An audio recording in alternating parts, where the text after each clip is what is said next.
Vote देने का अधिकार किया। सबको कहा हमारे लिए सब बराबर है। उन्होंने सबको सिर्फ एक ही वोट का अधिकार दिया। पहले के जमाने में राजा जो होते थे उनके बेटे राजा बनने का काम करते थे। बाबा साहब आम्बेडकर ने संविधान के माध्यम से ऑपरेशन करके यह बता दिया कि राजा वो होगा जो बैलेट पेपर ईवीएम मशीन के सामने से जिसका बटन दबेगा, जो पार्टी विजयी होगा वो उस देश का राजा बनने का काम करेगा। न इसमें अमीर की बात है, न गरीब की बात है, न किसी समाज की बात है, न किसी धर्म की बात है। शायद गुरुजी से इजाजत लो कि मैं ज्यादा कुछ बोल रहा हूं, मुझे ज्यादा नहीं बोलना चाहिए क्योंकि ये धर्म का पर्व है और सभी लोग, सभी जाति, सभी धर्म के लोग, सभी पार्टी के लिए, पॉलिटिकल पार्टी के लिए के लोग यहाँ पे मना रहे हैं तो मनाना चाहिए। लेकिन बस मैं चंद मिनटों में अपनी बात को ये कहना चाहूंगा कि मैं पॉलिटिकल हूं।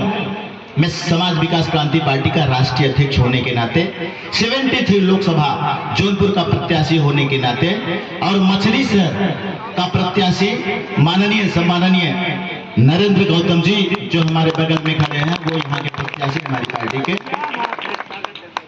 तो हम दोनों हैं जौनपुर का विकास चाहते हैं, हम जौनपुर का विकास करना चाहते हैं, बाबा साहब के सपनों को पूरा करना चाहते हैं। बाबा साहब का जो सपना था कि हमारे देश का विकास हो, हमारे जिले का विकास हो, हमारे गांव का विकास हो। बाबा साहब का सपना था कि जो इंसान 2 वक्त की रोटी अपने माँ बाप को नहीं दे सकता, अपने परिवार को नहीं दे सकता, वो देश को नहीं दे सकता, जिले को नहीं दे सकता, प्रदेश को नहीं दे सकता।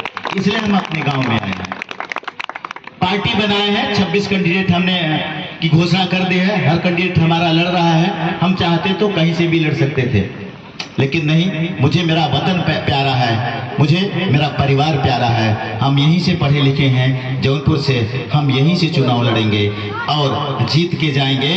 तो सबसे पहले बाबा साहब आम्बेडकर के लिए मेरा वचन है कि एक अच्छा सा पार्क बनाने का काम करेंगे।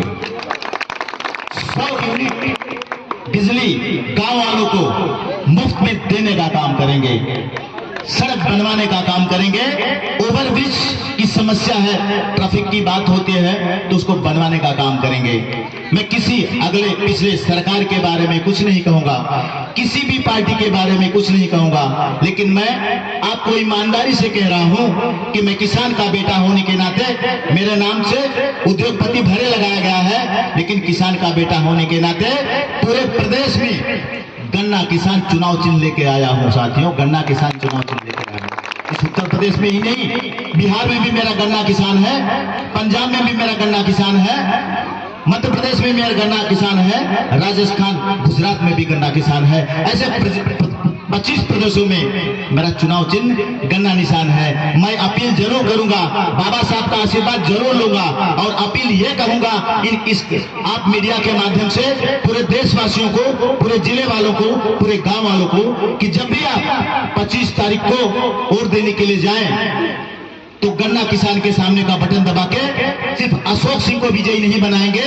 पूरे जिले और पूरे देश को विजयी बनाने का काम करेंगे, बाबा साहब के सपनों को साकार करने का काम करेंगे। ज्यादा लोग हमें भाषण न देते हुए सिर्फ इतना कहना चाहूंगा कि एक बार अपने जौनपुर के जो हम 2 कैंडिडेट यहाँ पे खड़े हैं, गुरुजी का भी आशीर्वाद मुझे चाहिए। बाबा साहब का आशीर्वाद तो मिल चुका है, गुरुजी का भी आशीर्वाद चाहिए। हम यहाँ से विजयी हों, यही कामना करते हुए आप सबको प्रणाम और आशीर्वाद का वचन देते हुए और वचनबद्ध हैं बाबा साहब का जो हमने कहा है कि हम पार्क बनाएंगे, उन्हीं के साथ, इसी के साथ, इसी वचनबद्ध के साथ हम यहाँ की सारी सुविधा गांव को पहुंचाने के साथ साथ अपनी बारी को यही विराम देता हूं।